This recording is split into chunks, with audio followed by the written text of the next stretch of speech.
Lep dober večer vsem skupaj. Hvala lepa, da ste si vzeli čas in prišli spet na Duhovno akademijo. Naj vam predstavim današnjega profesorja, predavatelja. Profesor dr. Metod Benedik, teolog in zgodovinar, je doktoriral na Papeški univerzi Gregoriana v Rimu. Od leta 1973 je predaval na Teološki fakulteti v Ljubljani, kjer je bil leta 1976 izvoljen za docenta, 1985 za izrednega profesorja in 1990 za rednega profesorja za zgodovino Cerkve. Od leta 1988 do 2008 je bil predstojnik Inštituta za zgodovino Cerkve in urednik inštitutske publikacije Acta Ecclesiastica Slovenije. V letih 1990 do 1994 je opravljal službo dekana Teološke fakultete in v tem času je bila fakulteta ponovno vključena v univerzo.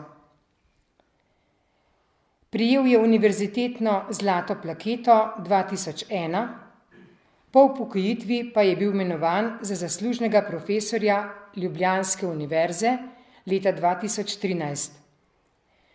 S področja zgodovine Cerkve je napisal več knjig.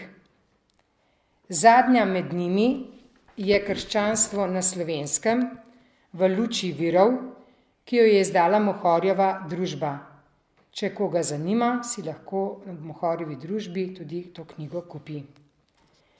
Nocoj nam bo profesor dr. Metod Benedik spregovoril o kristjanih na Slovenskem in njihovi drugačnosti včeraj in danes. Povabimo kar profesorja. Hvala. Hvala lepa vsem skupaj. Dober večer in lep večer in naj bo tudi tale večer blagoslovljen.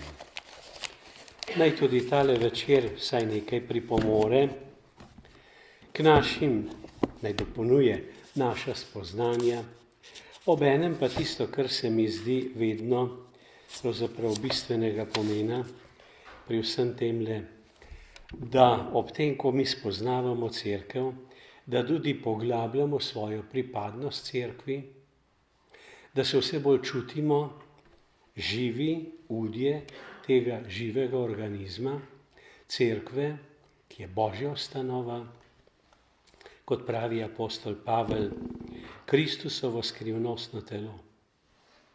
In skušamo rast, življenje tega telesa spoznavati in pri tem vidimo, kaj vse se je delalo, kaj se je naredilo, kaj je bilo pozitivno in ravno tako pa seveda tudi odstopanja od poslanstva, se pravi tudi negativnosti v Cerkvi. Začeli naj bi pa z eno molitvijo. Mislim, da je vedno prav, da se priporočamo Božjemu duhu, da bi mogli dojemati, kot rečeno, Cerkev kot Gospodovo ustanovo. Živ organizem, odrešensko ustanovo. Pa molimo. Pridi, Sveti Duh, napolni srca svojih vernih in oživnih ogenj svoje ljubezni. Pošli svojega duha in prerojeni bomo. Molimo, o Bog, ki si srca vernih po razsvetljenju Svetega Duha učil, daj nam, da bomo v istem duhu spoznali, kaj je prav in vselej radi sprejemali njegove spodbude po Kristusu, našem Gospodu. Slava Očetu in Sinu in Svetemu Duhu, v imenu Očeta in Sina in Svetega Duha.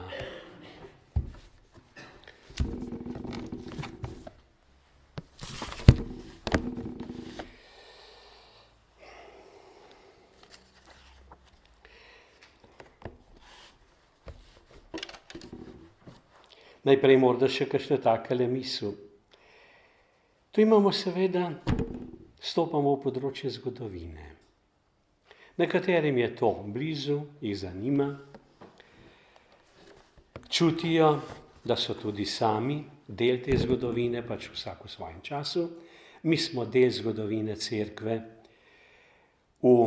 predvsem v drugi polovici 20. in seveda že smo krepko stopili v prvo polovico 21. stoletja. In mislim, da človek drugače gleda potem na cerkev v njeni zgodovini, če se sam čuti, če se zaveda, da je del te zgodovine. Če se zaveda, da je cerkev danes taka, kakršni smo mi kristjani.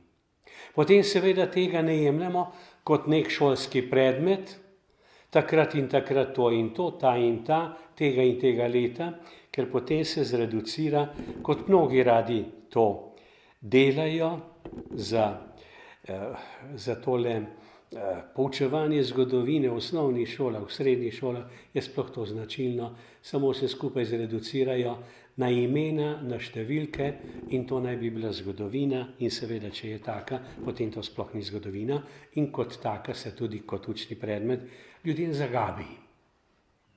Drugače je pa, če mi skušamo prodreti vsaj nekoliko v ozadja, če skušamo spoznavati, kakšni so bili vzroki za določena dogajanja, za dejavnost določenih ljudi, kakšne so bile posledice, potem opažamo to živost, življenjsko zgodovine in potem nam postaja jasneje tudi to dejstvo, kot sem ga poudaril, da se zavedamo namreč, da smo mi del tega. Če imamo mi pred sabo, morda kdo celo pozna tisto, da je dolgo časa, ker je šla pri Mohorjevi, tisto dolgo tabelo, veste, to je 2 metra dolga, za vsako stoletje 10 centimetrov in noter naznačeni nekateri najznačilnejši podatki. In potem ta 2 metra cerkve človek vidi drugače, če reče, tu na koncu, gledajte, v drugi polovici 20. stoletja, in zdaj smo 21. Smo pa tudi mi opisani. Ti in jaz smo opisana noter. In cerkev je danes v 21. stoletju taka, še enkrat naj poudarim, kakršni smo mi. Mi kristjani. In ravno tako ob tem prihaja tudi do še drugega zelo, zelo pomembnega poudarka. Potem namreč vse bolj spoznavamo, da cerkev niso, še zdaleč ne, zgolj škofje, duhovniki, ampak vsi verujoči. Tako kot je tako izrazito poudarjal drugi Vatikanski koncil, ki je cerkev označil na poseben način kot Božje ljudstvo.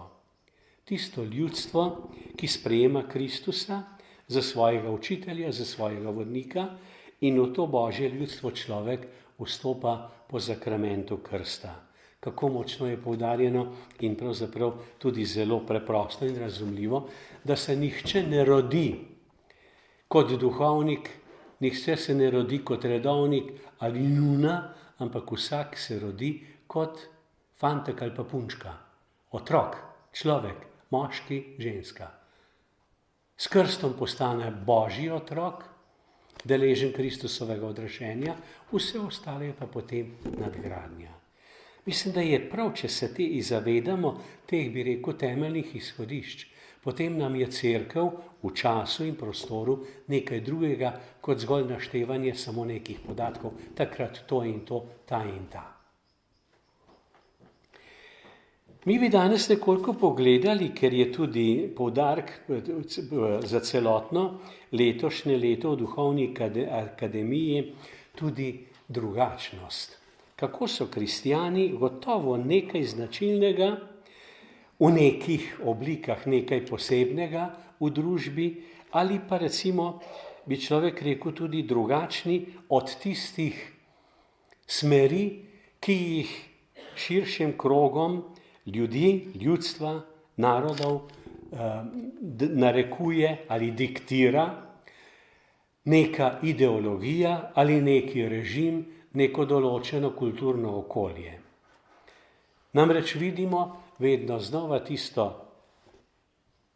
kar ste že lahko videli pri predhodnih predavanjih, da pa vendarle ljudje, ki so sprejeli Kristusa za svojega odrešenika, svojega učitelja in vodnika, da vendarle hočejo biti marsikdaj in v marsičem drugačni, pa ne v tem smislu, da bi hoteli izzivati svojo drugačnostjo ali se kazati, ne vem, kot neki posebneži, ampak skušajo poudarjati to, da je njihovo vodilo, njihova življenjska pot, da je evangelij slediti Kristusu v evangeliju.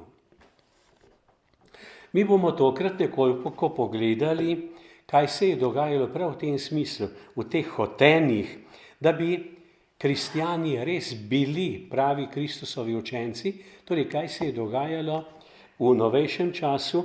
Ne morem seveda drugače, kot da se ne ustavim nekoliko pri nekaterih ključnih dogajanjih 19. stoletja, iz katerih potem raste 20. stoletje in seveda nič manj tudi naš čas.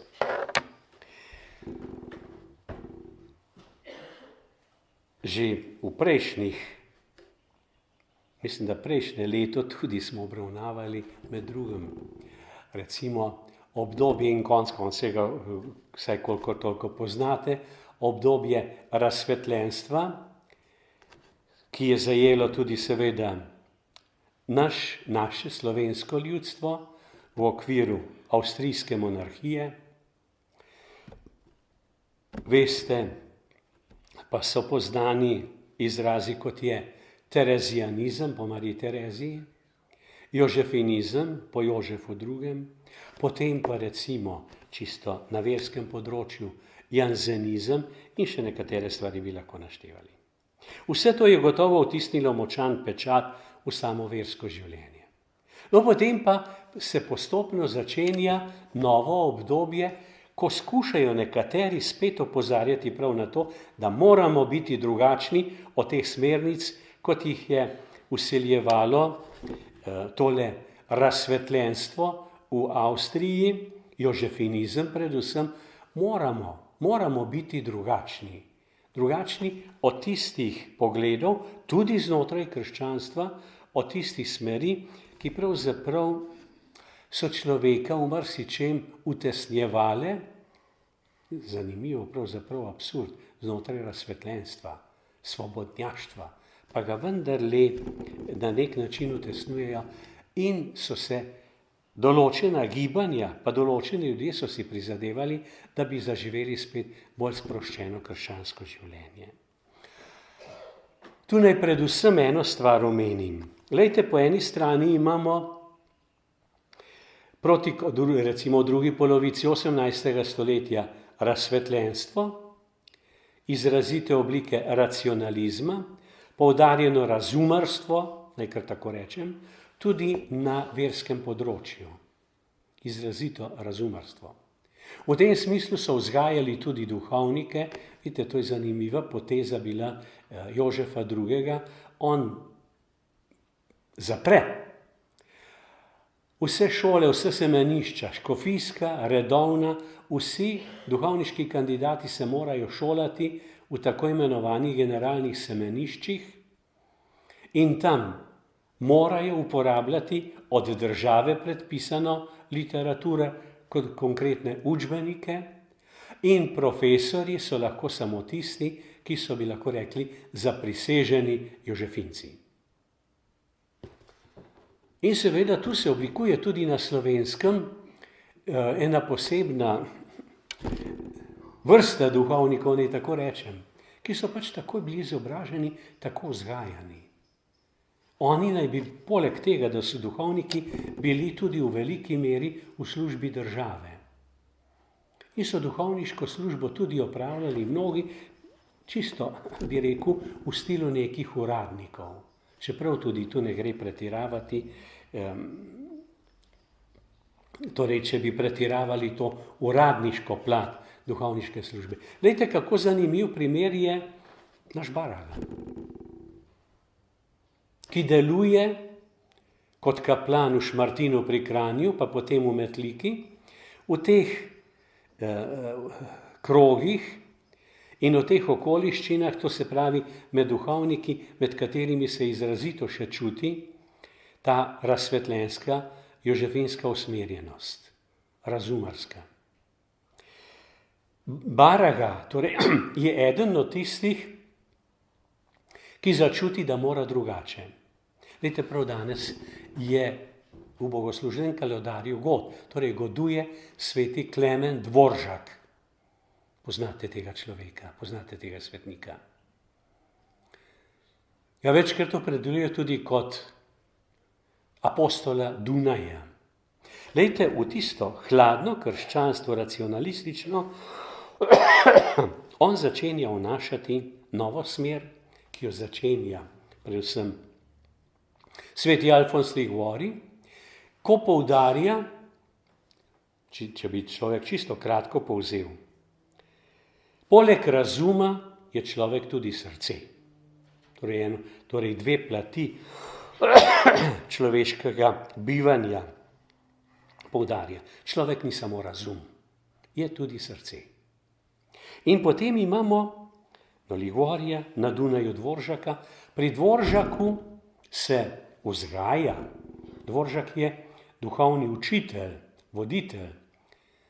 Mlademu Baragu, ki študira pravo na Dunaju, pa se prav v teh novih okoliščinah on znajde na tak način, da išče neko novo pot. In on pusti potem pot pravnika in se odloči za pot duhovnika.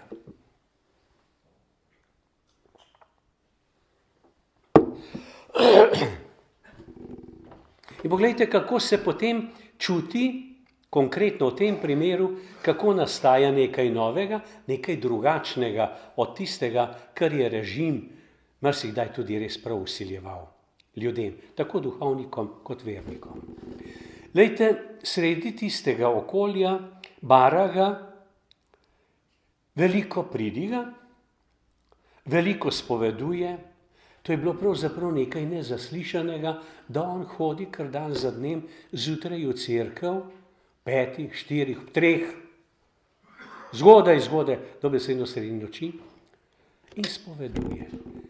Tako da se je gor okrog Šmartinske župnije pri Kranju, da se je kar širilo med ljudmi, so rekli, v Šmartinu je pa kar stalno porciunkula. Baraga spoveduje, vabi k obhajilu. Začne spet uvajati češčenje Jezusovega srca, češčenje Matere Božje. Zbira žene in dekleta, ki se zbirajo v posamezne kroge, a to so se imenovale kronarice, ena krona, določeno število, 10 mislim, in imajo skupne molitve. Se pravi, skuša on spet med ljudmi poživljati to sproščeno, njim ljudem domačo pobožnost oziroma obliko verskega življenja, ki upošteva človeka v celoti. Torej ne samo, da z razumom nekaj spoznava neke verske resnice in zmoli kakšno suhoparno molitev, ampak da čuti, da je on del cerkve, da čuti, da je Jezus, dobri Jezus, njegov učitelj. Lejte,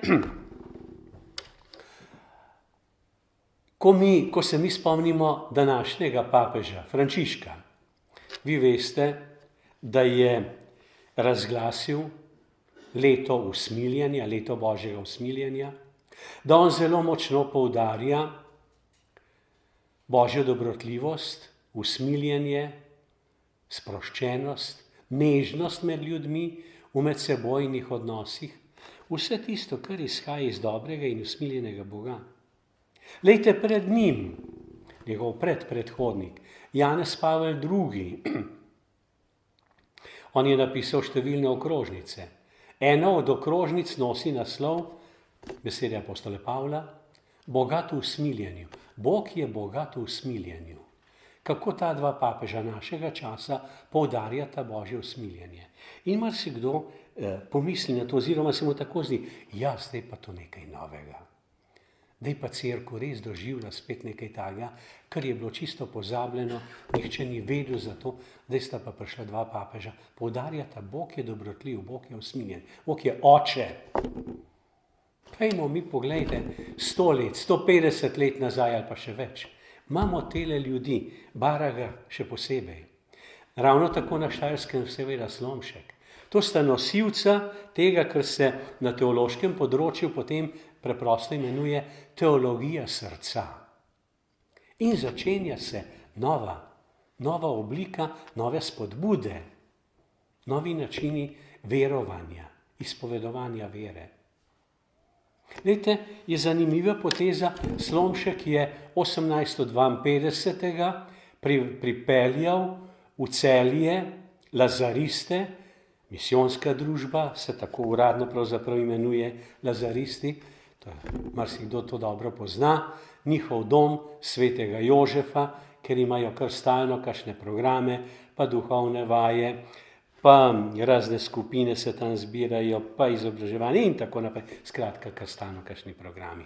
Ampak s kakšnim namenom jih je Slomšek pripeljal v Celje na Jožefov hrib?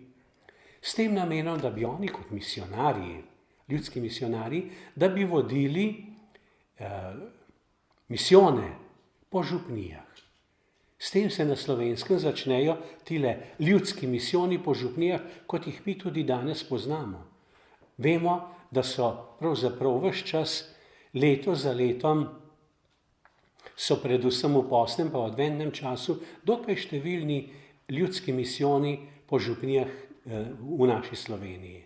Vidite, prihodnji teden, oziroma zdaj konc tega tedna, se začenja tudi na Radio Ognjišče misijon.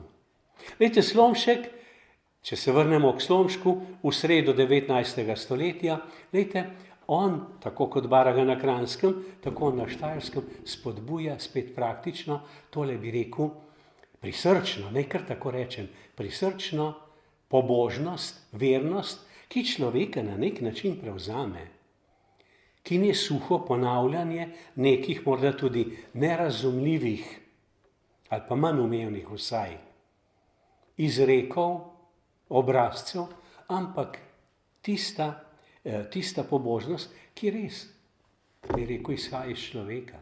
Koliko poznamo iz tega časa novih, recimo, pesmi, ki so res prisrčni izrazi te oblike vernosti, teh prizadevanj.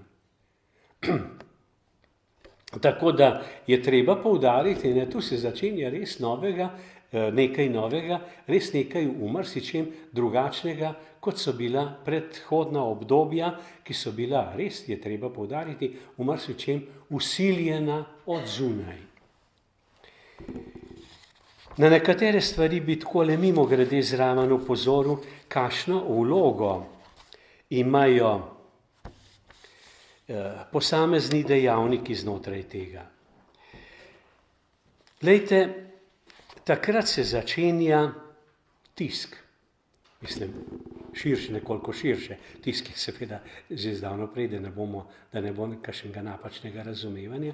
Ampak tisk stopa v ospredje, bi rekel, kot tisti dejavnik, ki se res približa človeku, tako da se začenjajo vse bolj pojavljati razni tedniki, celo tudi dnevniki, in jih imamo v nemškem jezikovnem področju, italijanskem, francoskem, in čeprav morda se takoj sliši lahko misel ali pa pripombo, ja, to so tuji, pa ne pozabljajmo, da je takrat tole slovensko področje in slovensko ljudstvo, da je vključeno široko v tale evropska dogajanja. To se vse dogaja znotraj monarhije in tu so seveda zelo močni vplivi in občutni vplivi tudi od zunaj, ki od zunaj prihajajo v monarhijo, predvsem z nemškega, pa francoskega jezikovnega področja in seveda tudi italijanskega. Recimo, če mi pogledamo literaturo v naših župnijskih, samostanskih knjižnicah, potem marsikje najdemo na primer iz Linza, avstrijskega Linza, Theologisch-praktische Quartalschrift. Mnogi naši duhovniki so to brali, se to izobraževali in to prenašali potem tudi v svoje pastoralno delo in s tem seveda na nek način usmerjali načine, oblike verskega življenja na naših tleh. Potem takrat se začenja vse bolj tudi oglašati socialna misel. Upoštevajmo, malo pred sredino 19. stoletja pride na površje Marx s svojim Kapitalom, s komunističnim manifestom. To je čas, ko se predvsem nekateri deli Evrope močno industrializirajo, se pravi zelo močan razvoj industrije na temelju številnih odkritij, ki jih znanost, tehnika odkrivata.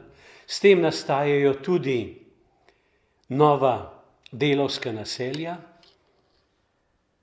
tudi nov sloj prebivalstva. Glejte, do takrat imamo pravzaprav meščanstvo, to se pravi vaško prebivalstvo, kmečko prebivalstvo, potem meščane in pa plemstvo. Potem se pa začenja pojavljati še nov sloj, delavstvo. In nastajajo velike predmestne delavske četrti. Ti delavci seveda delajo v hudih, težkih, za naše pojme danes pravzaprav nepredstavljivo težkih pogojih. Ne delajo 8 ur in ne delajo za kakšno spodobno plačo. Oni bi bili bolj upravičeni do stavke, kot so ti, ki danes stavkajo. Glejte, socialno vprašanje je vedno bolj pereče. In potem se začenjajo oglašati nekateri znotraj cerkve, ki vidijo, tu je treba nekaj storiti. Recimo, spet na nemškem področju in tu naj rečem, prav tile nosilci novega socialnega, krščanskega gibanja na nemškem področju so zelo močno vplivali preko svojih učencev, preko svojih bralcev tudi na razmere na slovenskih tleh. Recimo naj omenimo škofa Kettelerja, Emanuel Ketteler, manjški škof. Naj omenim recimo Vogelsanga, naj omenim Karla Luegerja. Vidite, s temi ljudmi se srečamo, ko mi spoznavamo, ko recimo mi beremo nekaj o našem Janezu evangelistu Kreku. Se srečujemo s temi imeni.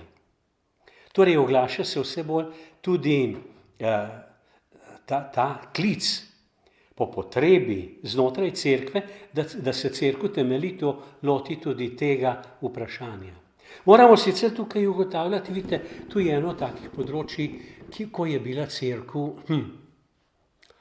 v velikem zaostanku, v zamudi.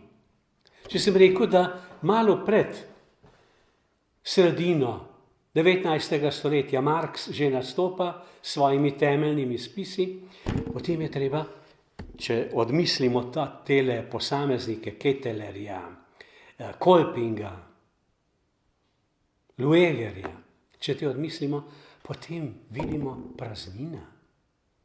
Lejte, šele 1891 se cerkev na najvišji ravni oglasi. To je papež Leon XIII s tisto svojo slovito socialno okrožnico Rerum Novarum. In moramo reči, zelo temeljito, zelo premišljeno, zelo načrtno, zelo dodelano se loti socialnih perečih, takrat je že zelo perečih socialnih vprašanj. Glejte, kaj je pomenila ta okrožnica, nam da vedeti že to dejstvo, da 40 let kasneje papež Pije XI izda okrožnico in jo naslovi Quadragesimo anno. Ob 40-letnici Leonove okrožnice. Pavel VI, Octogesima adveniens, ob 80-letnici. Janez Pavel II, Centesimus annus, ob 100-letnici Leonove okrožnice. To nam da zelo jasno vedeti, kako se cerkev takrat, kot sem rekel še enkrat, hudo zamudo, potem pa se vedno bolj zaveda, da mora posegati tudi na to področje, da se mora angažirati v prid tem množicam. In če mi pogledamo konkretno na slovensko, bo še kakšna priložnost, da o tem kaj rečemo, da se vse bolj čuti, da je treba biti glede tega zelo, zelo širok, se pravi, kakor so v začetkih te socialne misli, na začetku razvoja te socialne misli na Slovenskem, je predvsem misel usmerjena na pomoč, na podporo kmetom, kmečkemu prebivalstvu. Z ustanavljanjem raznih zadrug, posojilnic in podobne zadeve. Predvsem Janez evangelist Krek pa zelo dobro vidi in čuti in to da izredno močno vedeti, poudarja, da je zanj delavstvo ravno tako pomembno, tako da nazadnje je videti iz njegove dejavnosti, recimo iz njegovih govorov, iz njegovih pisem. Pisma so ohranjena, številna pisma, ki jih on pisal svojim sodelavcem, torej originalna pisma njegova so ohranjena. In vidimo, koliko si je ta mož prizadeval za delavstvo. Torej ta socialna misel vsekakor vedno bolj živa postaja, vedno bolj živa. Potem vzporedno s tem bi lahko rekli, doživljamo tudi zelo, zelo pomemben premik, ki ga tudi danes čutimo in se ga danes skušamo dojemati oziroma kako glede tega naravnati danes. Namreč, vedno bolj se čuti, da je treba v cerkvi, v njenem življenju, v njeni dejavnosti upoštevati laike.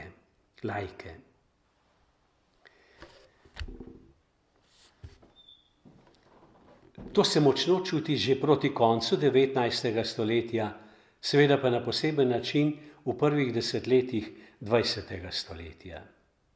Takrat nastajajo nova združenja, nove oblike pobožnosti in je zanimivo, ali pa lahko bi rekli tisto, kar je tukaj še posebej pomembno znotraj tega vprašanja, poteza papeža Pija XI., ki tudi formalno potem ustanovi katoliško akcijo, ki je pa seveda spet bomo takoj lahko ugotavljali v dilemah.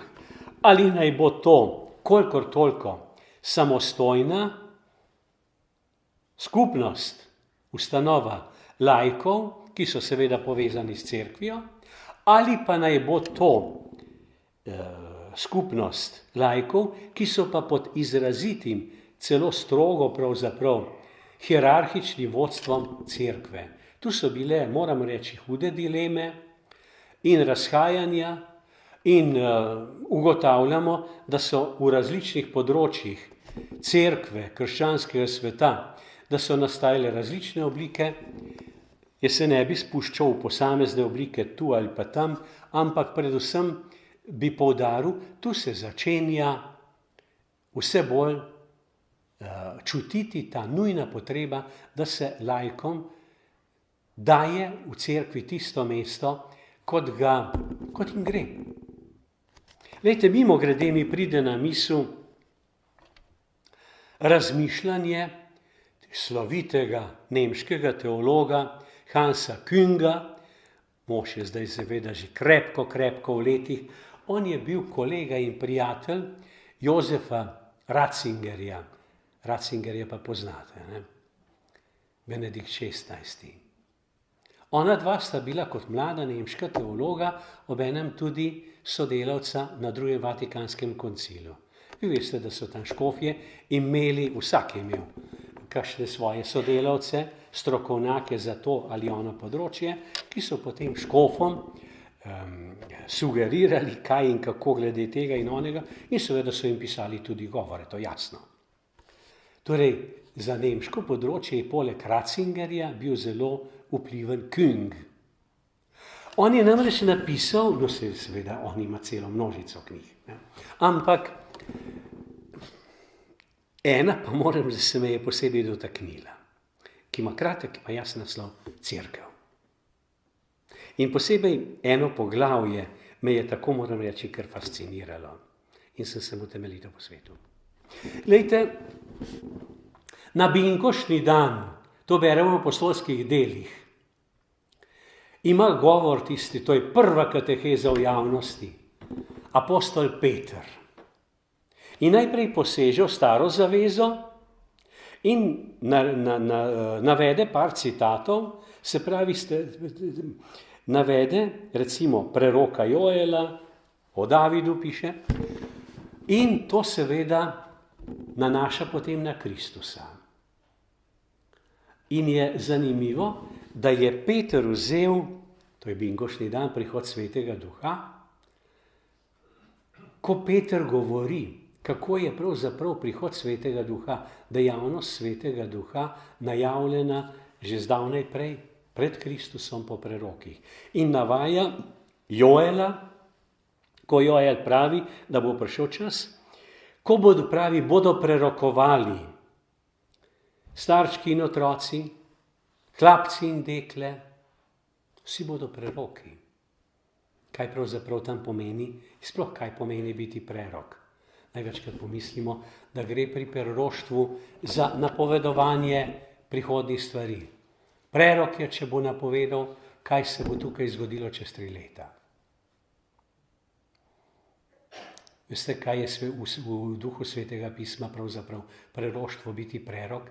Predvsem tisto, kar nam Kristus pove s svojimi besedami, spoznavati znamenja časa. Videti, čutiti, kaj se v nekem določenem trenutku dogaja in na to reagirati. Spoznavati, tole je pred Bogom in za ljudi je dobro, je prav, tole pa ni. To je bilo poslanstvo prerokov. So videli, v konkretnem času, v konkretnem okolju so opozarjali, to je Božja volja, tako je treba ravnati. To, kar pa recimo vi ljudje delate, recimo prerok Jeremija, Izaija, to pa ne gre. Torej spoznavati čas. In Joel pravi, bodo prerokovali, bodo prejeli duha. In potem pa King, da se vrne zdaj na Kinga, v tej svoji cerkvi, v knjigi, piše prav to, kako je Božji duh. On zelo na široko analizira, še posebej, torej, predvsem apostolska dela, pa potem tudi Pavlova pisma, kako je Božji duh podeljen vsem verujočim, kako človek že s krstom prejema duha, Svetega duha, ne samo pri krstu, še manj samo pri bermi, ampak je sploh, bi rekel, človekova pripadnost, živa, zavestna pripadnost Bogu, Kristusu, ga napolnjuje z duhom. In on poudarja potem, King poudarja, vsak laik, torej vsak vernik, daleč od tega samo kakšen duhovnik oziroma en član klera. Daleč od tega, pravi, vsak vernik, ki sprejema Kristusa, je tudi poln teh darov. Vsak na svoj način. In vsak na svoj način lahko deluje. Mu je dano, da spoznava svoje okolje, da čuti, to je prav pred Bogom, to ni, tako in tako je treba. Spoznava znamenje časa.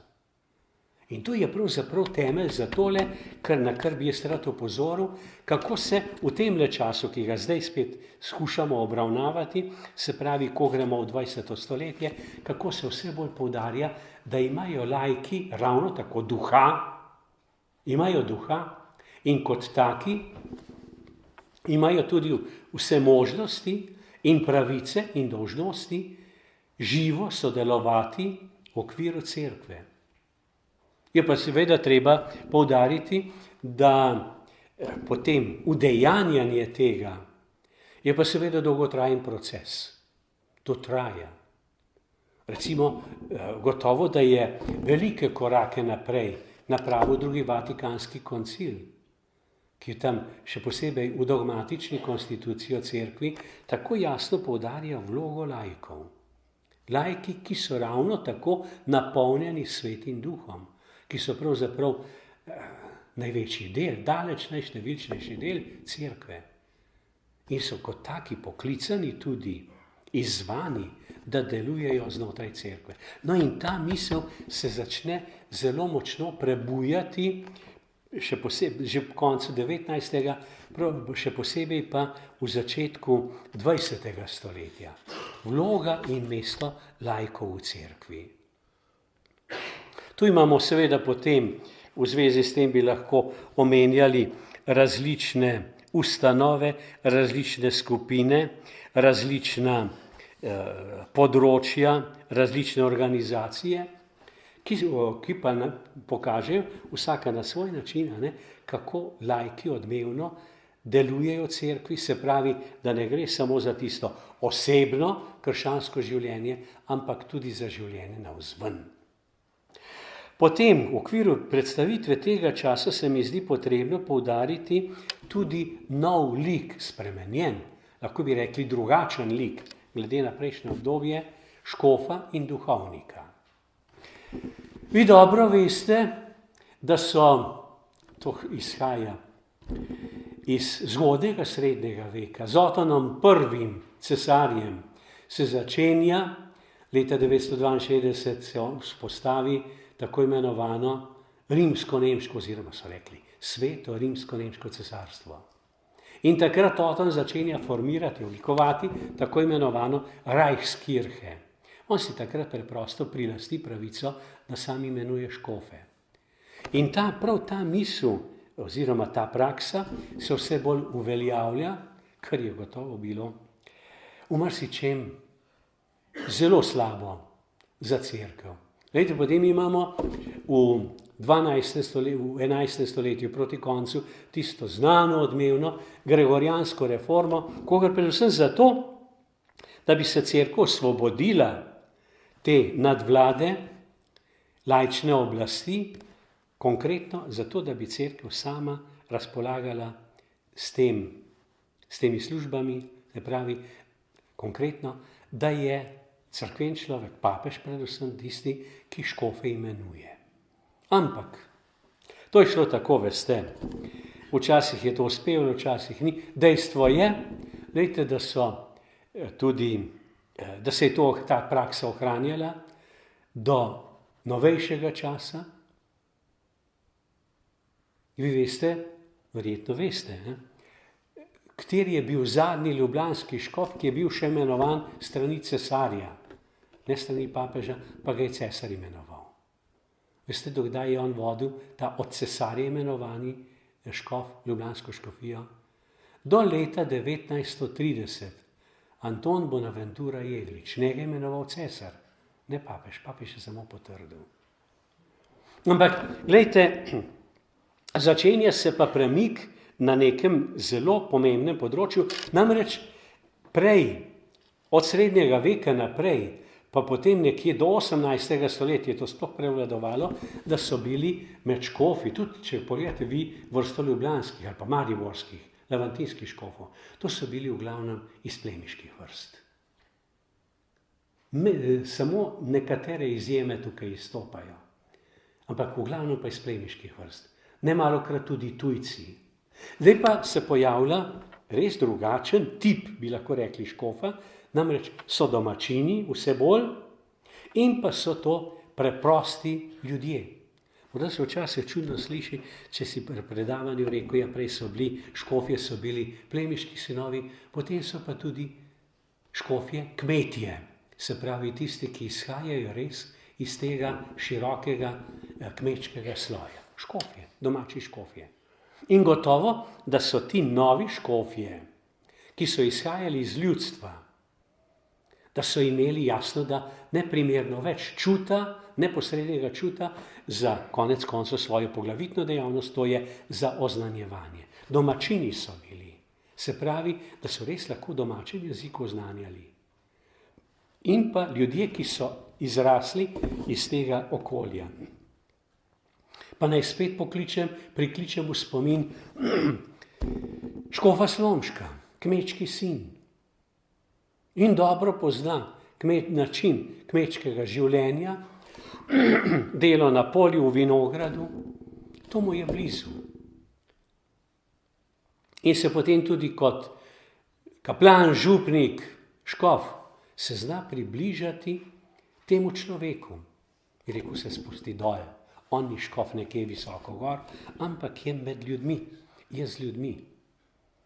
In ta nov lik škofa se res vse bolj uveljavlja in to pomeni seveda velik premik naprej v utrjevanju te, bi rekel, vse ljudske vernosti. Ko ljudje začutijo, škof je pa z nami. Nam oznanja Božjo besedo v našem jeziku. Čuti z nami. Čuti. Potem tudi glede duhovnikov bi lahko rekli, da nastaja en nov lik duhovnika, za razliko od tistega, ki je bil vzgojen izrazito samo v semenišču,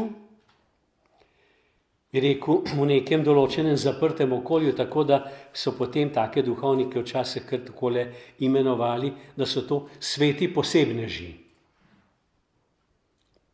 ki so nekje dolgo časa živeli, kot se temu reče, tudi pod steklenim zvonom in imeli pa z ljudstvom relativno malo stika. Potem pa prihaja v teku predvsem druge polovice 19. stoletja in to gre naprej v 20. stoletje, duhovnik začenja postajati vse bolj res ljudski človek, čuti z ljudmi. Čeprav na različne načine, gotovo tudi na take načine, ki so nam danes pravzaprav tuji oziroma jih porinemo v preteklost, ampak recimo za okoliščine pred 100 leti so bile pa pač take, kakršne so bile, in v tistih okoliščinah je duhovnik bil človek, ki je delal z ljudmi. Glejte, tu se srečujemo potem še z enim pojavom, ki ga opredeljujemo kot, oziroma spada na to področje, ki se mu reče klerikalizem. Glejte, v tem času, 19. tudi še v 20. stoletje to sega, da je marsikje v najštevilčnejših župnijah pravzaprav, moramo seveda upoštevati, pred 100 leti, pred 120, 130 leti, je daleč največ župnij je podeželskih, to se pravi, so vasi, je podeželsko kmečko prebivalstvo. Meščanstvo je relativno malo.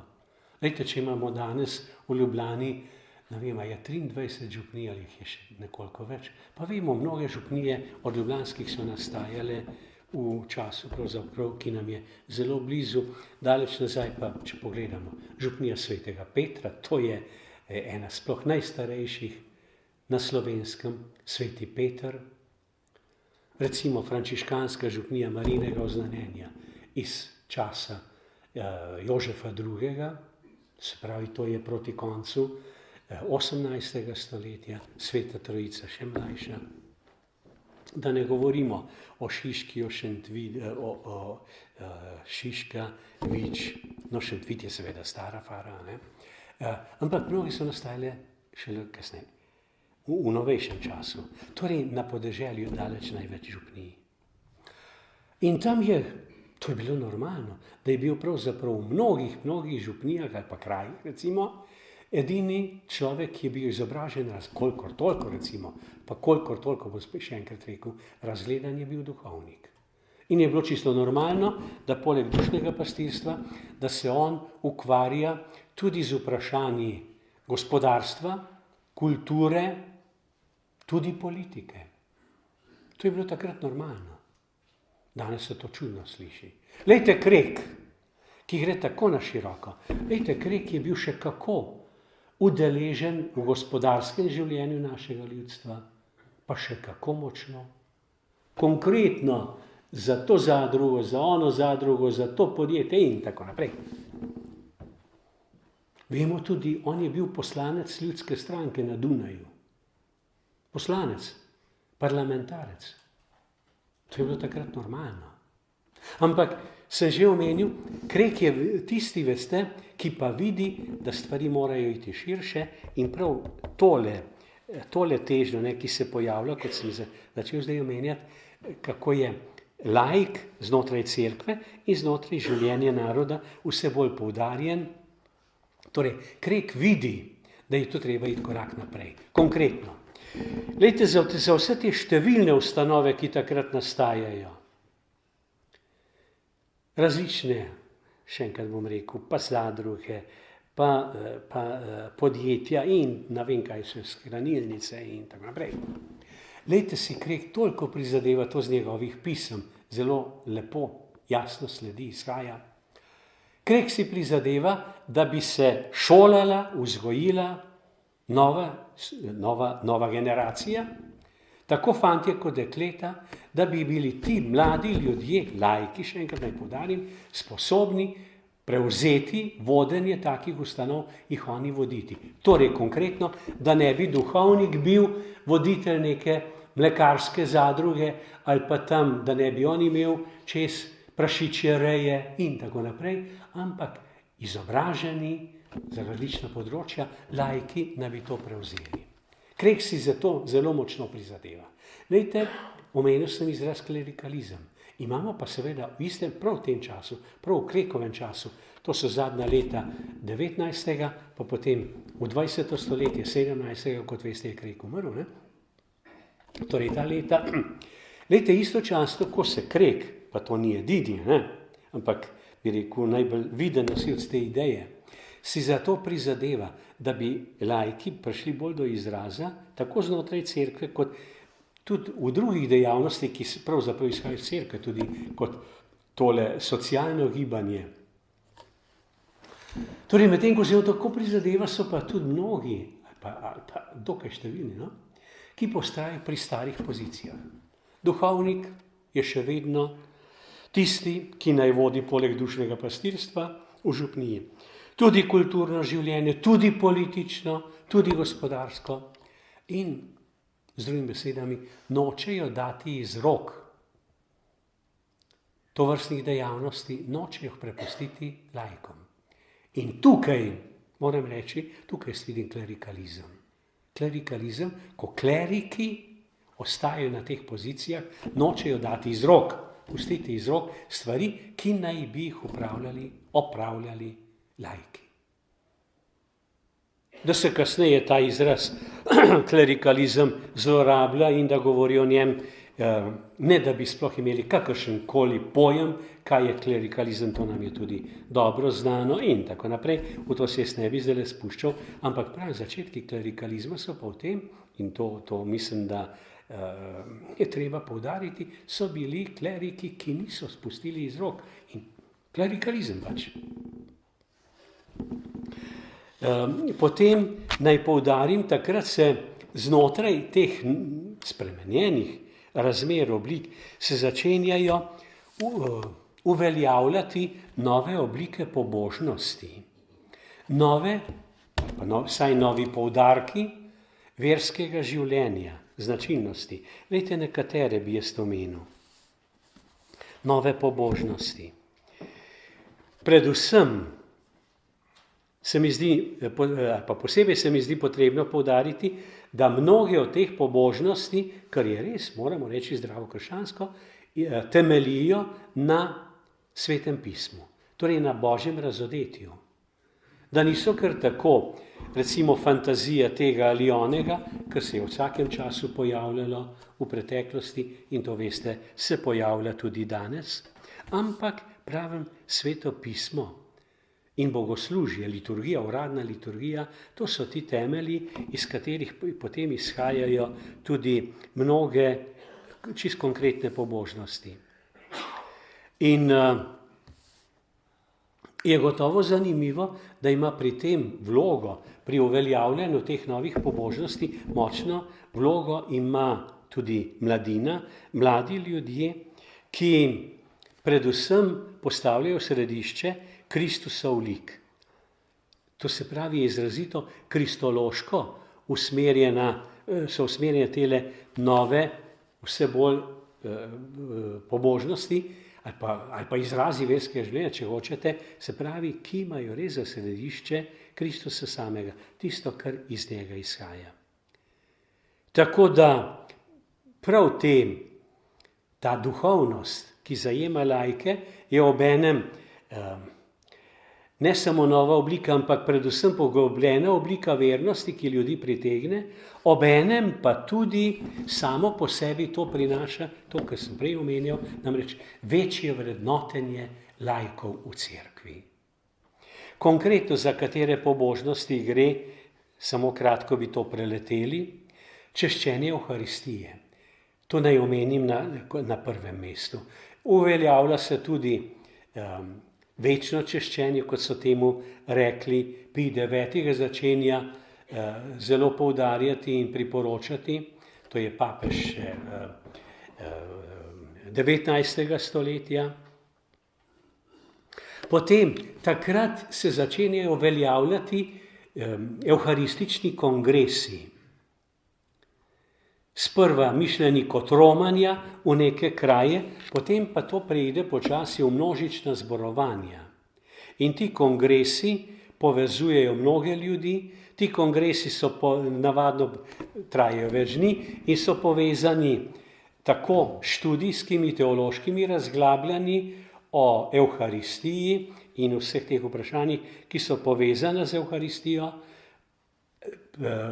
Poglavitni poudarek je pa seveda češčenje Evharistije. To je pa začetek in konec, bi lahko rekli. Vemo, se spomnimo, tudi na Slovenskem smo imeli sicer že globoko v 20. stoletju evharistični kongres, ki je zajel celotno Slovenijo. Takrat so bile dolgotrajne priprave, ki so se vršile po posameznih župnijah, dekanijah, po posameznih škofijah, zelo široko je bilo to zastavljeno. In potem v Ljubljani ta veliki evharistični kongres, recimo je zanimivo, takrat so na Slovenskem postavili torej v številnih krajih so postavili evharistične križe, velike križe, bodisi na takih kakšnih vidnejših krajih v župnijah ali kje na bregovih, to se pravi na nekoliko vzvišenih krajih. To je ena značilnost tega obdobja. Druga je pa tudi ta, da je prišlo kmalu obdobje, ko so nasprotniki krščanstva začeli te križe, kar bi rekel načrtno, podirati. Tudi to je bilo pač značilno.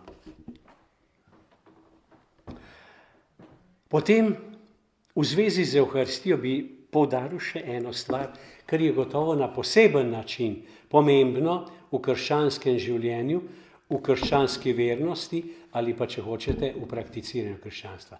Namreč prejemanje obhajila. Tu vidimo, da se počasi sicer, pa vendarle se začenjajo premiki naprej in se začuti drugačnost. Če je toliko poudarjena v tem našem okviru, ta drugačnost, začenja se vse bolj jasno videti ta drugačnost od prejšnjih časov. Evharistija. Mislim, da je prav, če nekoliko širše predstavim to vprašanje. Glejte, vam je kolikor toliko znano, da je v antični dobi, se pravi v začetku krščanstva, ko se kristjani zbirajo k lomljenju kruha, kot so temu rekli, k evharistični daritvi, najprej po domovih posameznih vernikov, potem šele recimo nekje od polovice 2. stoletja naprej se počasi začenjajo pojavljati tudi kakšni prav bogoslužni prostori, posebno v 3. stoletju.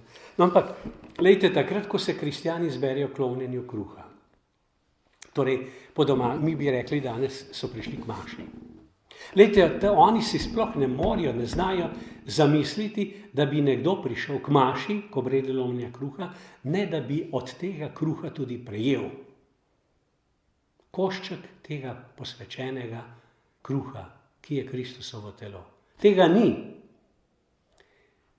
Tega ne more prejeti, ali pa po domače, v našem današnjem jeziku rečeno, ne more iti v obhajilu samo tisti, ki je podvržen pokori, ki je moral opraviti javno spoved zaradi nekega velikega greha, recimo, da je nekoga ubil ali prešuštvoval, ali recimo zatajil svojo krščansko vero.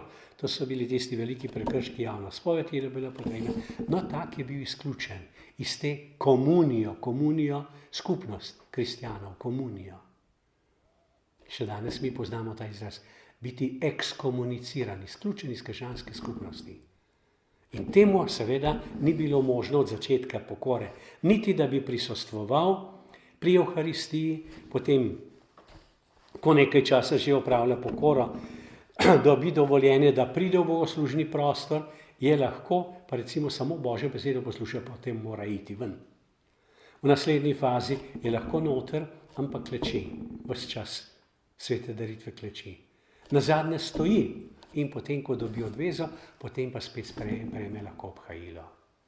To je obhajilo, Evharistija. Vidite, in kot rečeno, za kristjane zgodne dobe je to jasno, ni evharistične daritve brez prejema Evharistije. Kasneje seveda gredo, tu ne moramo iti v podrobnosti, gredo stvari svojo pot, se zelo, zelo spreminjajo. In poglejte, 1215, peti lateranski koncil, četrti lateranski koncil, tisti znan odlok, ki ga mi tudi še danes poznamo kot cerkveno zapoved, da vsak mora iti kristjan vsaj enkrat na leto k obhajilu. Zakaj ta koncilski odlok? A to, ker ljudje niti enkrat niso šli in se je koncilu zdelo potrebno, da to poudari. In kasneje seveda tudi ta praksa dolgo časa ostaja v veljavi, ko pa mi pridemo do tega časa, ki ga zdaj obravnavamo, se pa to začne počasi tajati, naj tako rečem. Glejte, tu se mi srečamo tudi s tem, ki je ostal nekje zapisan kot evharistični papež, se pravi Pij X. In če rečemo evharistični papež, kaj je zanj značilno, je to, da on priporoči, naj gredo otroci že res kot otroci k prvemu obhajilu, se pravi, preprosto on reče, takrat, ko otroci lahko dojemajo, da ta kruh, ki ga imajo pred sabo, da to ni navaden kruh, ampak je Kristusovo telo. In on priporoča tudi pogosto obhajilo. Vidite, in če mi recimo preberemo odloke Ljubljanske sinode iz leta 1903, Škof Jeglič je to sinodo vodil, potem vidimo tam in lahko preberemo konkretne smernice glede prejemanja obhajila. Zanimivo, 1903, kakšne smernice.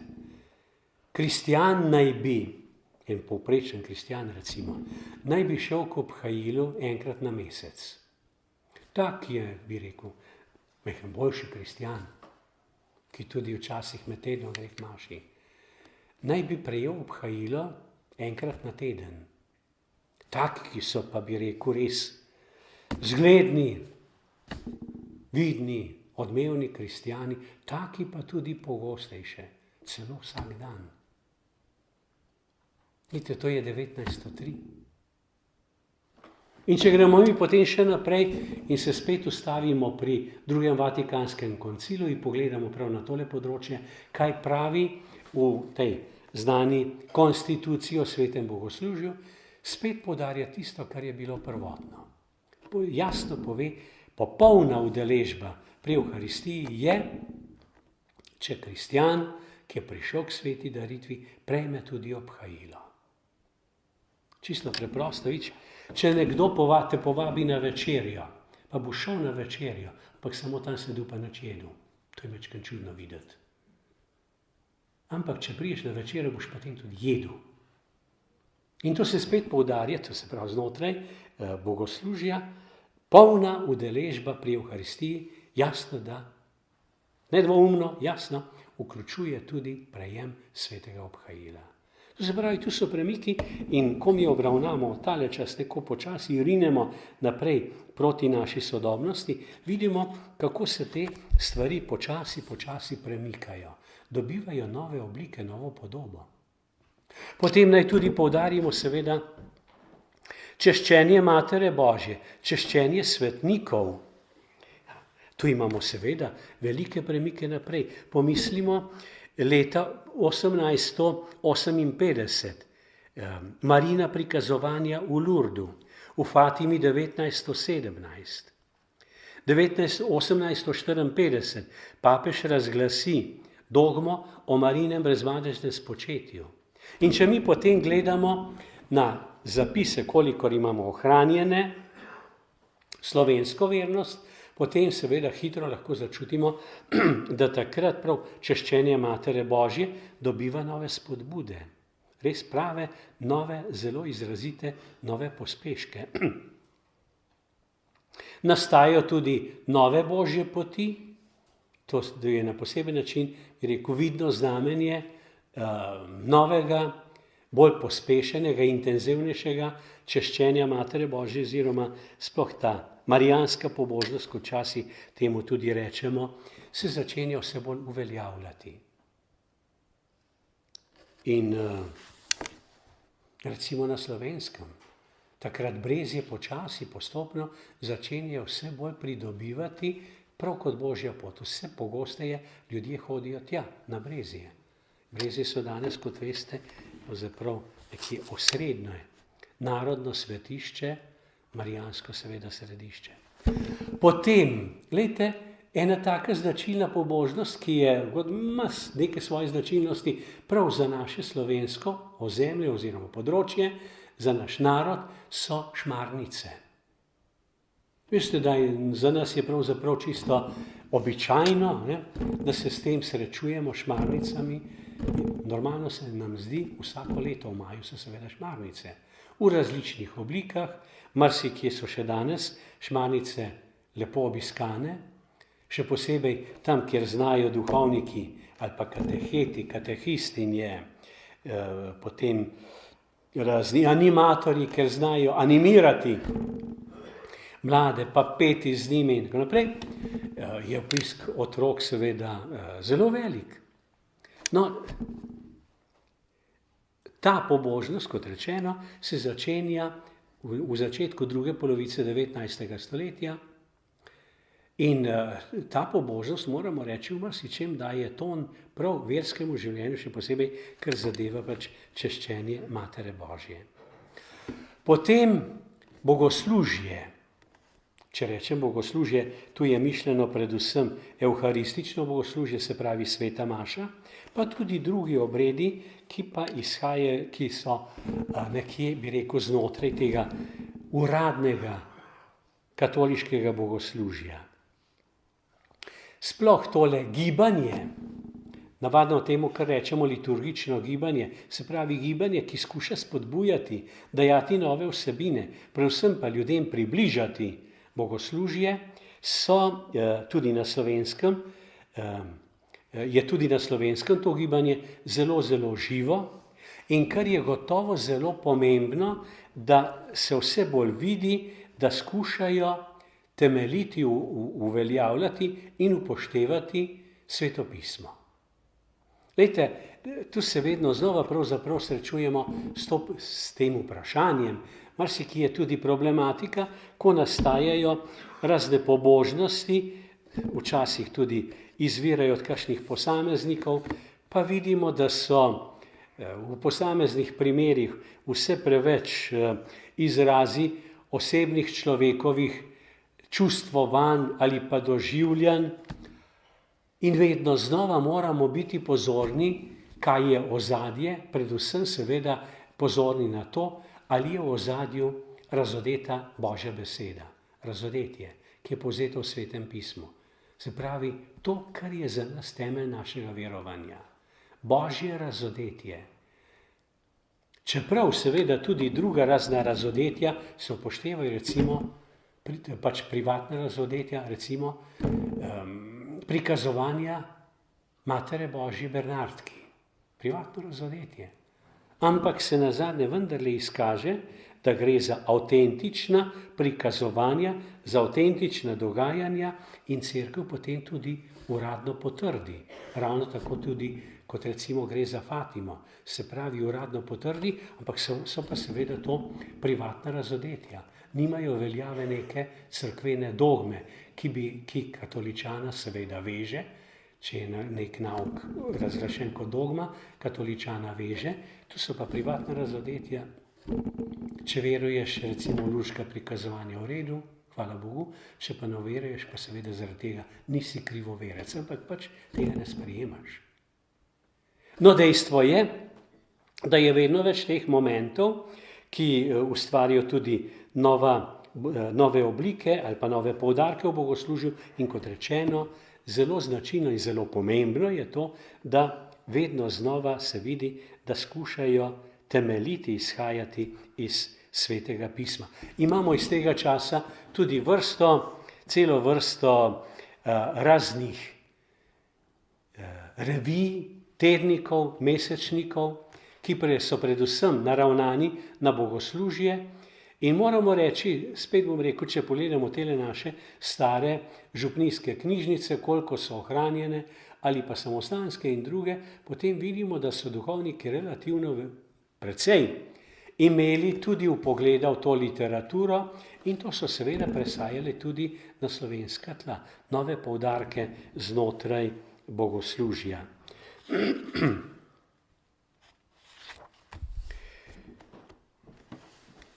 Čisto kratko bi predstavil vsaj še nekaj vprašanj, kako so posamezne tele stvari, kako so odmevale na slovenskih tleh. Marsikaj sem že pravzaprav spotoma ob tem, ko sem skušal poudarjati tele posamezne momente, vedno znova sem se vračal tudi na slovenske razmere, ampak morda pa še skozi slovenske razmere oziroma vire, ki nam govorijo o tem, poskušajmo pogledati še kakšne poudarke, take zelo konkretne. Recimo katoliški shod. Leta 1892, to je prvi vseslovenski katoliški shod. Je pomenljivo in značilno, kako se je ukvarjal, ko beremo mi potem resolucijo tega shoda, kako se je ukvarjal in celo ena od ključnih zadev je bilo študiranje, razpravljanje o socialnih vprašanjih, ko se posvečajo tako kmečkemu kot delavskemu prebivalstvu. In tu naredijo celotne programe, velike programe, ki moramo reči zelo odmevajo na Slovenskem in tudi Krek vsej tej svoji dejavnosti, ki je bila to že omenjena, seveda v marsičem izhaja prav iz tega, kar je dognal takrat tale vseslovenski katoliški shod. Potem, recimo, kratko, sem že omenil sicer tudi škofa Jegliča, ampak še kakšno značilno potezo, ki jo spet seveda treba dojemati in vrednotiti v okviru teh splošnih ali pa bi rekel širših dogajanj takrat tistega časa. Koliko recimo si on prizadeva za poživljanje pristnega krščanskega življenja.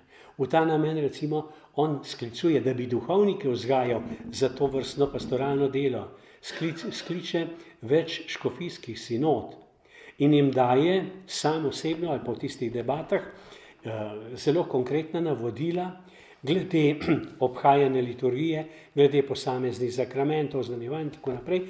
In je zanimivo, recimo, prav v dokumentih sinode 1903, kako najdemo posebno poglavje, ki poudarja obveznost duhovnikom, da študirajo, se seznanjajo s socialnimi vprašanji. Duhovnik mora biti tudi s tem seznanjen in potem lahko tako deluje navzven.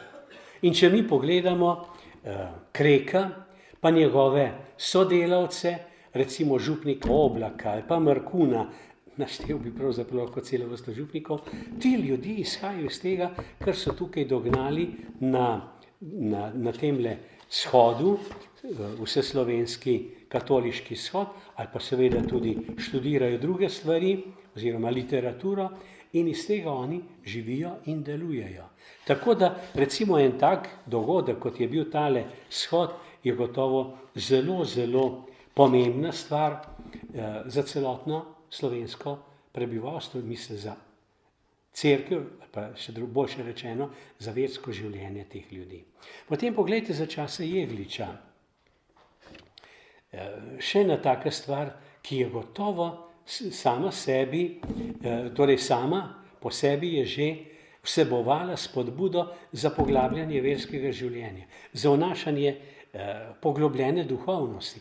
Glejte, kako je zanimivo, da prav v njegovem času, prav v tistem letu, ko je on sprejel vodenje ljubljanske škofije, to je 1898, se vrnejo tudi po njegovih prizadevanjih v stično cistercijani. Vam je znano, da je cistercijanska opatija bila ukinjena za Jožefa II. 1784 ukinjena, jo ni več opatije. Potem se po 1898 vrnejo in začenjajo novo redovno življenje. In mislim, da ni potrebno sploh ne, da bi človek zdaj le poudarjal, kakšno vlogo ima stična opatija danes v verskem življenju na Slovenskem. Kaj vse se tam dogaja, koliko skupin se tam zbira, duhovne vaje, duhovne spodbude. Da, gotovo najbolj odmevna je stična mladih, kjer se zberejo kar lepo število tisočev, 7, 8, tudi 10 tisoč mladih se zbere tam in gotovo, da za mnoge pomeni to eno tako veliko, močno poživitev. Potem seveda, če omenjamo škofa Jegliča, seveda ne moremo mimo teh vsem dobro znanih škofovih zavodov v Šentvidu.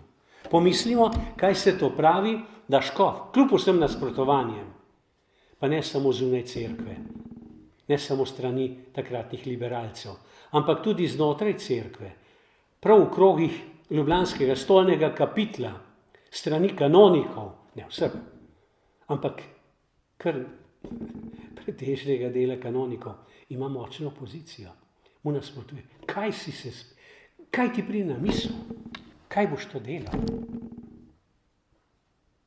On je bil pa trmast, veste. In začne in dela in dela. In tista sredstva, s katerimi je razpolagal, tista sredstva vlaga v to, da postavi ta zavod. Roma v Lourdes, da bi prosil Marijo, naj ga podpira, pa naj mu pomaga. Ste pa še zdaleč, seveda, ne gre samo za to poslopje, ki ga danes lahko vidite, se ga marsikdo od blizu pozna. Prva slovenska gimnazija, veste kaj je to? Za en narod imeti temelje šolstva res v domačem jeziku. Potem ni šlo samo kar tako za ustanovitev gimnazije, samo po sebi ustanovitev, naj se začne. Ampak treba je bilo poskrbeti za profesorski kader, ker je pomenilo, on pošle mlade, sposobne ljudi, duhovnike in tudi laike, naj gredo študirati matematiko, fiziko, zgodovino in tako naprej. Naj se izobrazijo. Potem še naprej, treba je bilo napisati učbenike in takrat nastajajo dobri, zelo dobri slovenski učbeniki. Si mislimo, kakšno delo s tem naredi Jeglič. Hvala Bogu, kot vidite, po zelo čudnih peripatijah nazadnje ta njegov zavod spet zaživi, ki je s drugo svetovno vojno prenehal, okupiran, najprej od strani Nemcev, nemškega okupatorja, potem strani komunistične oblasti, no in potem nazadnje pride spet, ko je prva demokratična slovenska vlada nastopila, potem pride spet do tega, da država vrne cerkvi ta zavod in kot se ne bom zdaj govoril o tem zavodu, njegovi dejavnosti, mislim, da vsi dosti dobro poznate. Je pa to, kot veste, res velika reč, kot stavba, hodiš noter in kaj vse je noter, pa osnovna šola, gimnazija, pa internat in tako naprej, skratka, vrsta stvari. Meni je bilo enkrat dano, da sem bil noter, pa še prej, pod socialistično oblastjo. Ko sem namreč nesel nazaj vojaško uniformo, ko sem se razdužil, kot se je temu po vojaško reklo. Sva šla s prijateljem, kolegom, ki sva bila kamerada vojaka, Lojzetom Moranom, ki ga poznate, ne? No, sva šla, da sva se razdužila, takrat sva bila noter v tej, takrat je bila to seveda še kasarna. Ja, saj še malo časa, nekaj malega imamo še časa, to, da samo še kakšen poudarek. Glejte, v Mariboru, škof Napotnik, moramo reči, glejte, tudi on skliče več sinod in ko mi prebiramo dokumente teh sinod, vse gre za to, da bi spodbujal rast verskega življenja tukaj med našimi domačimi ljudmi. Na Štajerskem je bila takrat, se pravi že v drugi polovici 19. stoletja, pa potem gre to še noter v 20. stoletje, so bili hudi pritiski strani Nemčurjev, na področju cerkve so pa delovali, to so jih Nemci načrtno pošiljali, seveda to ni kaj, te protestantske pastorje, ki so bili pa pravzaprav, bolj kot pastorji, so bili pravzaprav nosilci germanizacije. In tam je bilo prav znano tole gibanje, ki so ga oni forsirali, pa še kako, škofje so se mu pa pač upirali, jasno.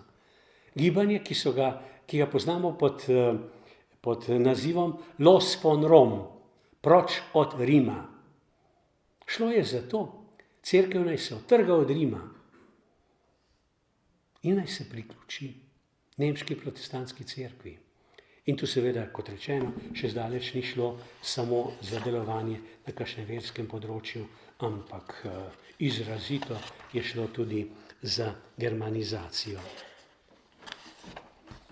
Potem bi morda vsaj bežno opozoril na razmere na obrobju slovenskega ozemlja. Lejte, v Prekmurju madžarski pritiski so bili hudi. V 19. stoletju, noter v 20. stoletje, raznarodovanje.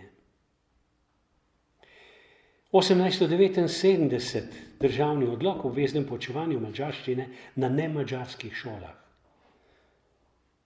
Učitelji, ki niso dobro vladali madžarskega jezika, niso dobili diplome. In so si močno prizadevali, da bi tudi ta slovenska krajina, kot so ji navadno rekli Prekmurci, da bi dobila popolnoma madžarski videz. Oster val madžarizacije je izrinil slovenski jezik v obliki prekmurskega narečja ob koncu 19. stoletja iz šole. Izrinejo. Ohranil se je slovenski jezik samo pri verouku. Za narodnostne pravice prekmurskih Slovencev v šoli in cerkvi se je zavzemala samo še duhovščina. Eden naj bo znani gotovo, dr. Franc Ivanoci. Glejte njegov zapis. Najprej so me zahrbtno napadli na državnem učiteljstvu. Potem so sredi julija zasliševali proti meni katoliške učitelje. Glavna obtožba je to, da želim, naj se slovenski otroci učijo verouka v slovenskem jeziku in tako naprej, veste? Koliko so si ti duhovniki prizadevali, recimo, oni so, kot po domače rečemo, švercali. Kaj so švercali? Mohorjeve knjige. Čez Muro so jih švercali, so po noči prepeljavali čez Muro, slovenske knjige so nosili tja. Mohorjeve, da so ljudje vendarle ohranjali slovenski jezik. O tem bi se seveda lahko govorilo veliko. Ne? Lejte, po sklepu mirovne konference v Parizu 1919, ko Prekmurje, takrat veste, da je Prekmurje potem priključeno slovenskemu ozemlju. Kdo ima največ zaslug? Kdo?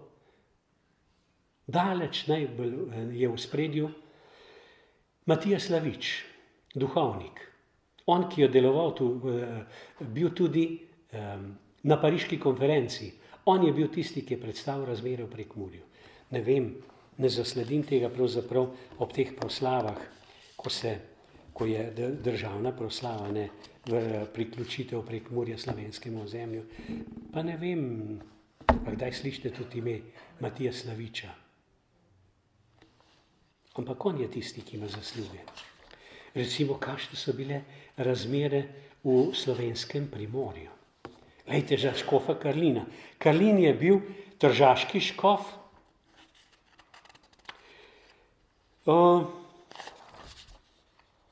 Vidite, pa se ne spomnim letnice točno, ampak ni pomembno. Glejte, tržaški škof je bil do 1919. Torej, po koncu Prve svetovne vojne. Takrat se začenja vzpon fašizma in to so takrat tiste fašistične škvadre, ki so, kot so jim rekli, so hodile po mestu, tu imamo Trst v mislih, razgrajale, ljudi strašile. To je bilo nekaj podobnega, to so mi prihajali, oziroma ko so bili pred leti v Mariboru stajniki. To je bilo nekaj podobnega kot fašistične tiste škvadre v Trstu. Taki so bili mariborski vstajniki, čeprav so se nekateri strašansko razburjali, ko je nekdo te vstajnike imenoval fašiste. Pa so bili pravi fašisti. Lejte, oni so, ti fašisti, so toliko strahovali škofa, vdrli v njegov dom, v stanovanje, razmetali njegovo pisarno, ogrožali in nazadnje so oni dosegli, pazite, da je Rim predlagal škof, se lepo sliši, naj se odpove. In se je odpovedal na željo svetega očeta. To se tako lepo sliši. Pod pritiskom fašizma je moral iti iz Trsta. To je bil zadnji slovenski škof v Trstu. Lejte, pa potem imamo recimo Gorico. No, pa, če se sam za trenutek še ostanem pri Trstu. Lejte, 1922 je bil potem škof Bartolomazi, sicer Italijan, ampak ostro obsojal krivično ravnanje in nasilje nad slovenskim življem. Potem Alojzij Fogar, 2436, se je uveljavil kot podjeten dušni pastir, neustrašen branilec pravic cerkve in zatirjenih Slovanov. Lejte to, tudi njega je doletela podobna usoda kot Karlina in Sedeja Goriškega nadškofa.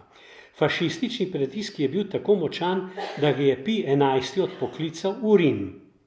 To potezo je svetovna javnost označila, to je bilo potem javno, to je bila prava kapitulacija apostolskega sedeža pred fašizmom. Tako je ta odpoklic škofa Fogarja, on pravzaprav ni bil Italijan, ampak Furlan, tako je to odmevalo. Sveti sedež je kapituliral pred fašisti. No, tam so bile, sploh moramo reči, čudne stvari, res hude pravzaprav stvari. Glede tega imamo, glejte, zdaj je 7:30, lahko še malo, ne vem. Dobro, ja. Imamo zanimivo, tako veste, da se konkretno vidi tale situacija. Duhovnik Jurca, Leopold Jurca, ki je potem, ko je bila vzpostavljena spet škofija 77. je postal tudi generalni vikar pri škofu Jenku. On je bil med vojno v Trvižu, istrska župnija, pa še v sosednjih, ne vem, ko se zdaj, je bil župnik. In on ohranja v cerkvi slovenski jezik. Uči slovensko, poje slovensko, pridiga slovensko. Ves čas hodijo. Pridejo orožniki v cerkvi. Pridejo v cerkev. Ali bo župnik spregovoril tudi slovensko. Ves čas. Ves čas ga zasleduje, ves čas mu postavljajo ovire. Ta mož si vse mu zapisoval, pred leti, to so pravzaprav zdaj že davna leta, moram reči, je družina izdala te njegove dokumente, to je na takole debela mapa njegovih ohranjenih izvirnih dokumentov, vse njegovo lastnoročno pisano. Tedanji urednik družine Klemenčič Drago, ki se ga spomnite, saj ime vam je gotovo dobro znano, on mi je enkrat dal in rekel, daj ti to malo pregledati, pa kaj napiši. In potem je družina izdala knjigo Moja istrska leta, ko so objavljeni ti dokumenti, jaz sem pa pač napisal zraven eno spremno študijo.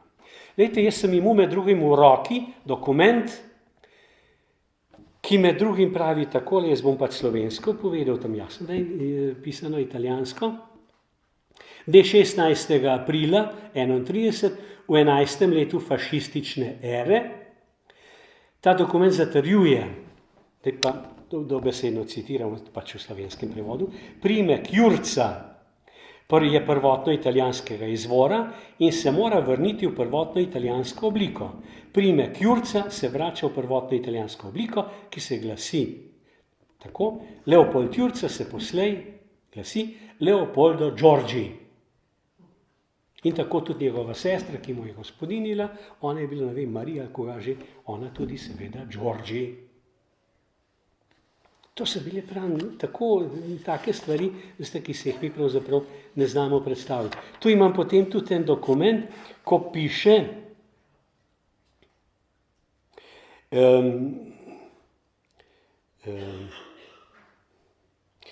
tale pač italijanski fašistični uradnik, tržaškemu škofu opisuje tele istrske duhovnike, Slovence, tu je Anton Cerar, potem Esih Karl, Jurca Leopold, Požar Anton, opisuje jih kot pravzaprav zločince, ki pač delajo v tem smislu, se pravi, oni si prizadevajo, oznanjajo, čutijo svojo dolžnost, da morajo oznanjati evangelij v ljudem razumljivih besedah, torej v slovenskem jeziku. Lejte, mi je ostalo spominu tudi tole med temi dokumenti.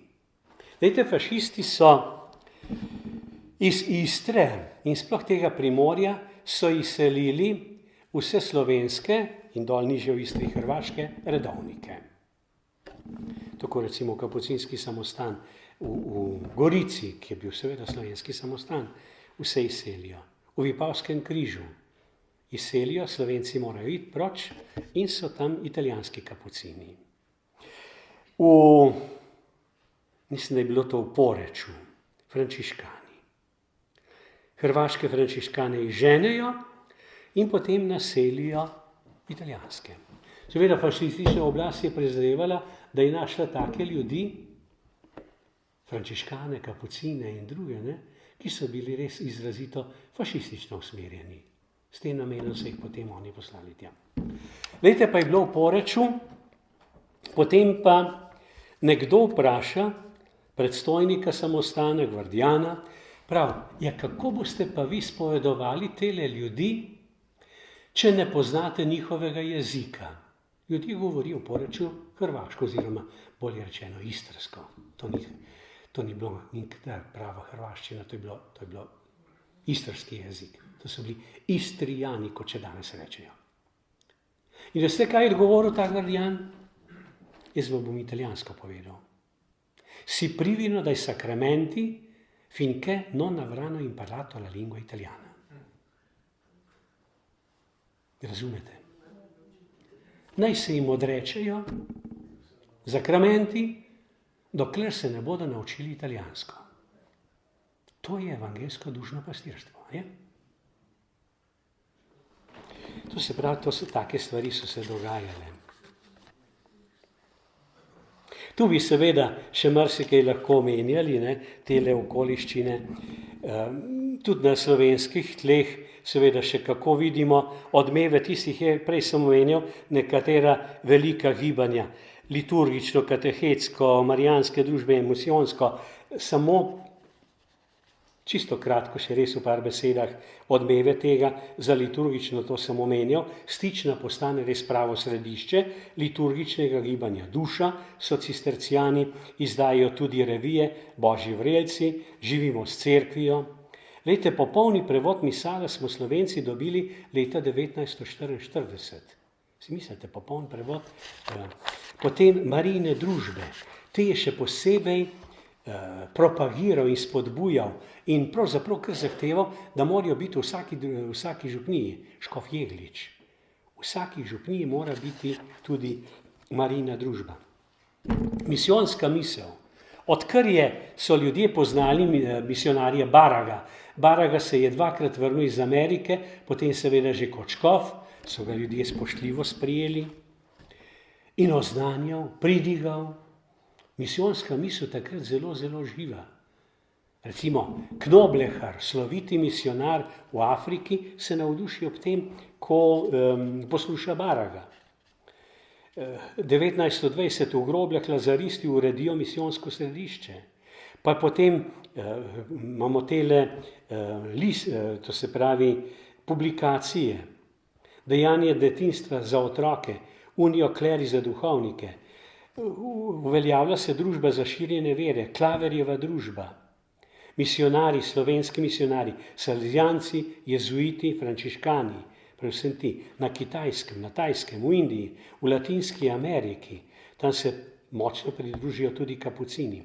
Potem ekumensko gibanje, duša tega, ali pa tisti prvi močan začetnik, je seveda škof Slomšek, ki ustanovi 1851 bratovščine svetega Cirila in Metoda. Potem pa ob koncu stoletja oziroma na prehodu 19-20 stoletje začenja postajati, potem kasneje seveda razvija svoje misli, takrat je bil še mlad študent pravzaprav, pa že duhovnik. V Innsbrucku je študiral Franc Grivec. On se je seznanil s svojimi kolegi, prijatelji, Čehi, Poljaki, Slovaki, tudi Rusi in začenjajo se dogovarjati, študirajo tele vzhodne cerkve, teologijo vzhodnih cerkva, potem začenjajo, ne vem točno, zdaj se ne spomnim, katerega leta, začenjajo, namreč se potem vrsti vsako leto, na Velehradu na Moravskem, v nekdanjem središču Metodovega delovanja, začenjajo velehradski kongresi. Duša teh, Franc Grivec, naš profesor, ki je bil potem od 1921. je bil profesor, pa do svoje smrti je bil profesor ekleziologije tukaj na naši fakulteti. Duša tega gibanja. Potem za socialno gibanje, to smo že prej omenjali, Kreka, njegovo dejavnost, njegovo zelo široko zastavljeno dejavnost. Tako da imamo tudi na Slovenskem, ko prehajamo iz tistega obdobja dokaj v marsičem hladnega, obdobje žefinizma, ko prehajamo potem v novejše obdobje, drugo polovico 19. pa potem v 20. stoletje, imamo seveda zelo močne dogajanja, močne osebnosti in vsi ti skupaj počasi, postopno seveda ustvarjajo neke nove okoliščine, nove razmere, tiste, ki potem, bi rekel, nekako dozorevajo za drugi Vatikanski koncil. No, to naj bi pa potem pogledali še prihodnjič, namreč kaj se je dogajalo med drugo svetovno vojno, po vojni, glede tega mislim, da je nujno potrebno, se mi zdi, opozoriti spet na temelju virov, to bi rad opozoril, na temelju virov, kakšen je bil odnos partija je država, to je bilo pač enako eno in isto, kakšen je bil odnos partije do cerkve, kako je cerkev na to reagirala, recimo, to vidimo skozi škofa Volka, ki pa še zdaleč ni edini, imamo celo vrsto mučencev, res mučencev, zanje se zdaj pač počasi pripravlja postopek za beatifikacijo. Imamo recimo tukaj v Ljubljani Erlicha, tukaj na Streliški je bil ustreljen, tu blizu, neposredni bližini, ali pa Jaroslav Kikl, študent, ali pa z Bizovika, predmestje Ljubljane, Janez Pavčič, odličen fant, katoliški fant, prav zaradi svoje globoke vernosti, umorjen, hudo umorjen, na hud način, ne samo ustreljen, ampak hudo mučen umorjen. Skratka, tudi te stvari naj bi razpogledali in potem, kako to, hočem reči, tudi tu se je treba izrečno soočati s cerkvijo mučencev. Tega ne smemo prezreti. Da ne vsi poznate Lojzeta Grozdeta. To so mučenci naše dobe. Tudi slovenski narod je doživljal svojo dobo mučeništva. No, o tem pa prihodnjič.